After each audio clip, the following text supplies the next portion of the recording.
अब आगे बढ़ते हुए बात हरियाणा की कर लेते हैं। देखिए, हरियाणा सरकार ने शंभू बॉर्डर नहीं खोला। हाईकोर्ट की डेडलाइन का आज अंतिम दिन है।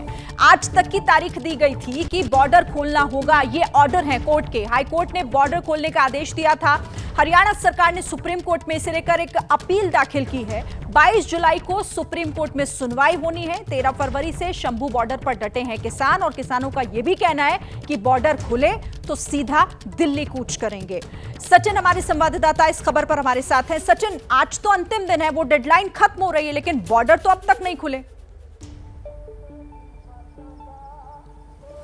जी बिल्कुल, आज डेडलाइन है 10 जुलाई को। Punjab and Haryana high court ने आदेश दिया था हरियाणा सरकार को कि शंभू बॉर्डर खोल दिया जाए, यातायात बहाल किया जाए इस सड़क के ऊपर, राष्ट्रीय राजमार्ग के ऊपर। पर आपको दिखाता हूं मैं तस्वीरें कि ये सामने जो बैरिकेड्स हैं, जो सीमेंटेड दीवार आपको दिख रही है, इन्हीं दीवारों का जिक्र जो है होता है। जो ये हाई कोर्ट के आदेश हैं, ये सड़क है जो अंबाला की तरफ जा रही है, पुल है, और ऐसा ही एक पुल दूसरी तरफ है। दूसरी तरफ भी ऐसा ही मंजर है। कंटीली तारें लगी हैं, सीमेंटेड बैरिकेड्स हैं, रैपिड एक्शन फोर्स के जवान खड़े हैं। और 13 फरवरी से दूसरी तरफ पंजाब की तरफ किसान जो हैं वो धरना दे रहे हैं। दिल्ली जाना चाहते हैं मगर दिल्ली जा नहीं पाए हैं क्योंकि ज़बरदस्त बैरिकेडिंग हरियाणा की तरफ से जो है यहाँ की गई है, जिसको लेकर Punjab and Haryana high court का आदेश जो है आया था 10 जुलाई को कि विद इन वीक जो है ये बैरिकेडिंग जो है वो हटनी चाहिए, यातायात बहाल होना चाहिए। पर आज अंतिम दिन है, रास्ता खोला नहीं गया है क्योंकि हरियाणा सरकार जो है सुप्रीम कोर्ट चली गई है। एसएलपी जो है दायर की है हरियाणा सरकार ने। तो इसका जो एक और जो पक्ष जो है वो हम बता दें कि हरियाणा में विधानसभा चुनाव होने वाले हैं और हरियाणा सरकार जो है लॉ एंड ऑर्डर का इशू जो है इसको बनाने में, प्रोजेक्ट करने में जो है वो कोशिश कर रही है कि लॉ एंड ऑर्डर का इशू जो है वो क्रिएट हो जाएगा।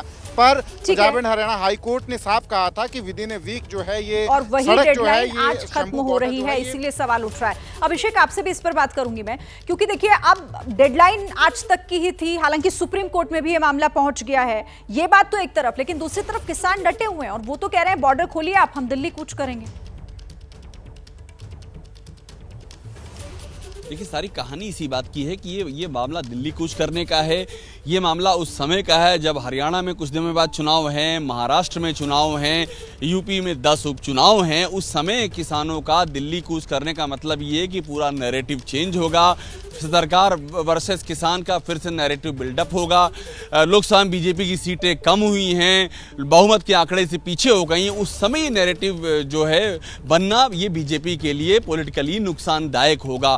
इसीलिए पूरी कोशिश की जा रही है इसको कंटेन किया जाए, बॉर्डर बंद रहे, सारा कुछ स्टेटस को मेंटेन रहे। दूसरी ओर किसान, और मैं आपको एक बात और बताऊं, इन किसान संगठनों की बात कांग्रेस से, आम आदमी पार्टी से, समाजवादी पार्टी से, इन सारी विपक्षी नेताओं से भी बातचीत चल रही है।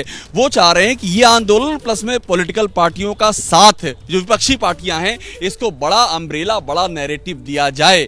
तो कोशिश इसी बात की है कि एक बड़ा राष्ट्रीय नैरेटिव बने और सरकार नहीं चाहती है कि ये इस समय पर ऐसी कोई घटना पॉलिटिकल तौर पर घटे। जाहिर है, और ऐसे में सवाल ये भी कि अब ये बॉर्डर कब और किस तरीके से खोला जाएगा, मामला सुप्रीम कोर्ट में भी है।